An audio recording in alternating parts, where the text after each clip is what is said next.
नमस्कार दोस्तों, मैं शिवशंकर। आज के वीडियो में हम आपको ऐसी 5 चीजें बताएंगे जिनसे अडानी में आपका लॉस बिल्कुल कम हो जाएगा। अडानी में काम मिलना मुश्किल नहीं है। सोलर इंस्टॉलेशन का अगर आपको काम चाहिए तो काम मिलना मुश्किल नहीं है, लेकिन काम को मैनेज करके वहां से पैसा कमाना बहुत मुश्किल है। क्योंकि अगर आपकी कॉस्ट कैलकुलेशन गलत है या जो 5 चीजें मैं आज आपको बताने वाला हूं उनमें कोई भी अगर आप स्टेप पे कमजोर रहते हो तो आपका काफी लॉस हो सकता है। तो हम स्टार्ट करते हैं वीडियो। सबसे जो पहला पॉइंट है, labour efficiency and cost calculation. सबसे पहले आपको आपकी लेबर का हिसाब रखना पड़ेगा, वो कितना काम कर पा रही है। देखो एवरेज है ना, जो मिनिमम एवरेज है वो लेबर की है, वो 0.7 की होती है। अगर 0.7 से कम जा रही है, 0.7 का क्या मतलब हो गया भाई, एक आदमी पौना टेबल निकाल रही है। मतलब अगर 10 आदमियों से आप काम करवा रहे हो तो वो 7 टेबल करनी ही चाहिए उनको। अगर 7 टेबल से कम बना पा रहे हैं तो आप 100% लॉस में जाओगे। अगर 7 टेबल से कम कर रहे हैं तो 100% आप लॉस में जाओगे।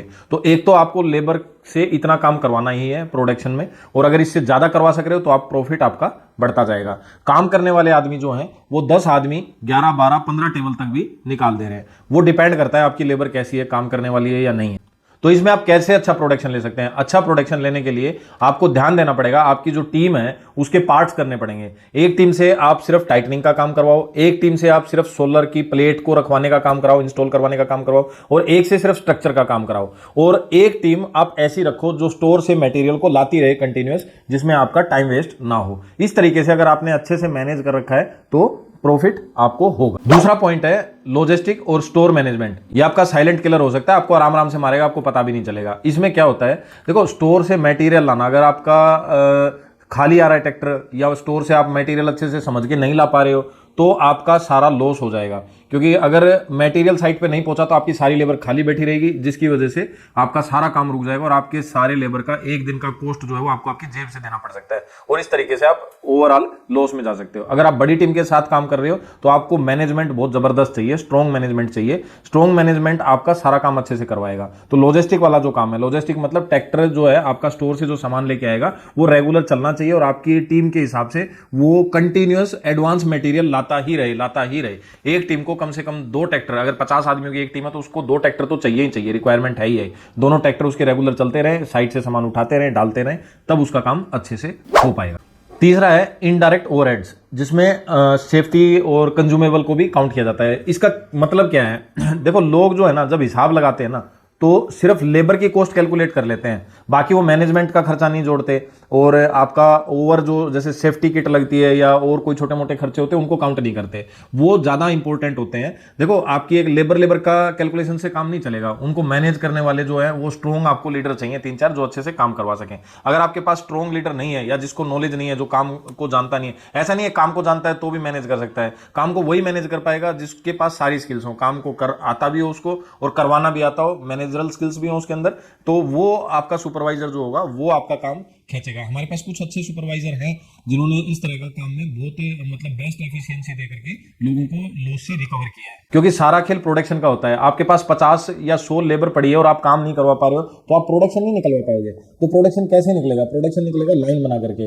लाइन में आपको एक टीम से सामान उठवा रहे हो, एक टीम आपके सोलर इंस्टॉल कर रही है, एक टीम आपका स्ट्रक्चर लगा रही है, और वो सारा काम आपका जो मैनेजरल स्किल्स वाले आदमी हैं वो कर सकते हैं। मतलब जो वहां पे ग्राउंड लेवल पे खड़े होकर काम करवा सकते हैं। हर कोई नहीं कर सकता, भले सबको काम आता हो। तो यहां पर पे आपको इनका भी कॉस्ट कैलकुलेट करके चलना पड़ेगा लेबर के साथ साथ। पॉइंट 4 जो है वो है स्टे एंड ट्रांसपोर्टेशन। देखो स्टे और ट्रांसपोर्टेशन का क्या मतलब है यहाँ पे, देखो आपकी जो लेबर है ना उसको आप 2 जगह रोक सकते हो, या तो आप साइट पे रोको और या फिर आप उसको लेबर कॉलोनी में रोको। हम दोनों ही तरीके से सजेस्ट करेंगे आपको कि किस तरीके से क्या क्या करना चाहिए। देखो लेबर कॉलोनी जो है वो 15 किलोमीटर दूर है। अगर आप 15 किलोमीटर दूर उनको अपनी लेबर को रोक रहे हो तो वहां से लाने के लिए आपको व्हीकल चाहिए, ठीक है। यहाँ पे आपके खर्चे अलग तरीके से जोड़े जाएंगे कि भाई लाने ले जाने का कॉस्ट आप लेबर को कितना दे रहे हो, तो खाना पीना उनका कैंटीन में कर रहे हो तो किस तरीके से आप उसको मैनेज करोगे। ये तो हो गया लेबर कॉलोनी में रखने पे। तो लेबर कॉलोनी में अगर आप रखते हो तो वहां पे 500 रुपए में आपको बेड मिलता है, 500 या 600 रुपए का कुछ होता है उसको, वो बेड मिलता है आपको एक आदमी का 1 महीने के लिए। तो वो रुकने के लिए उसको वहां जगह हो जाती है, और पानी की जो फैसिलिटी है वो वहां पे फ्री है। वहां पे पानी मिलेगा आपको, लेटरिन बाथरूम है, नहा सकते हैं, धो सकते हैं, कैंटीन है, खाना बनाने की जरूरत नहीं है। अगर खुद का बनाना चाहें तो भी अडानी ने अच्छी फैसिलिटी दी हुई है, आप खुद का भी बना करके खा सकते हैं वहां पे। तो ये हो गया आपका अगर आप कॉलोनी में रखते हो तो। और अगर आप लेबर को साइट पे रखते हो तो साइट पे रखते हो तो आपको पानी का इंतजाम खुद करना पड़ेगा, ठीक है। इलेक्ट्रिसिटी का खुद करना पड़ेगा, उनके फोन वोन चार्ज करने के लिए, और सर्दी गर्मी से बचने के लिए उनके लिए आप किस तरीके से प्रबंध करते हो वो सारा मैनेजमेंट आपको करना पड़ेगा, ठीक है। तो तो ये दोनों तरीके से कैलकुलेशंस जो हैं वो अलग हो जाएंगी, तो वो आपको समझना पड़ेगा। इसमें क्या होता है, अगर आपके पास छोटी टीम है और लंबा काम आपको मिला हुआ है तो आप साइट पे रुकेंगे, ज्यादा बेटर रहेगा। और अगर आपके पास बड़ी टीम है तो आप कॉलोनी से आदमियों को लेके आए तो ज्यादा बढ़िया रहेगा। लेकिन यहाँ पे कुछ चीजें हैं, जैसे मान लो 14 किलोमीटर दूर है तो 1 घंटा आने जाने में लगेगा, 1 घंटा आने में लगेगा, 1 घंटा जाने में लगेगा, तो उस टाइम पे लेबर की एनर्जी थोड़ी वेस्ट होती है और आपका भी टाइम वेस्ट होता है। ठीक है, तो प्रोडक्शन की जो स्पीड है वो थोड़ी कम हो सकती है। तो ये डिसीजन है थोड़ा सोच समझ के लेना पड़ता है लोकेशन को देख करके कि हमें कहाँ पे काम मिला है। अब मैं अगर आपका खर्चे की बात करूं तो अगर आप टेबल बनाते हो तो 2400 से 2600 रुपए तक का आपका टेबल बनाने का खर्चा आएगा ही आएगा, चाहे आप कुछ भी कर लो। ठीक है, आप सारी चीजें जोड़ लो, आपकी कैलकुलेशंस के हिसाब से हो सकता है कम आ रहा हो, लेकिन यहाँ पे 2400, 2500 या 2600 रुपए तक आपका खर्चा हो सकता है एक टेबल को बनाने का। अब इससे ऊपर का अगर आपको रेट मिलता है तो ही आप प्रॉफिट कमा सकते हो, और आपके पास अच्छी टीम है, अच्छा मैनेजमेंट सिस्टम है और अच्छी लेबर है, तब आप ये पैसा कमा सकते हो। नहीं तो आपको इसमें काफी तरह की दिक्कतें आएंगी ही आएंगी। तो लास्ट में हम ये कहेंगे, सोलर इंडस्ट्री में मेहनत हर कोई कर रहा है, लेकिन पैसा वही कमा के निकल रहा है जिसकी कैलकुलेशन यानी कॉस्ट कैलकुलेशन जबरदस्त हो और काम करने वाली टीम भी है वो जबरदस्त हो, तो ही यहां पे टिक पाता है, 2 पैसे कमा सकता है। नहीं तो यहां पे पैसे कमाना बहुत टफ काम है। तो मैं सबको सजेस्ट करूंगा कि वही आदमी इसको हाथ लगाए जिसका कम से कम 2 महीने का बैंक बैलेंस हो अच्छा।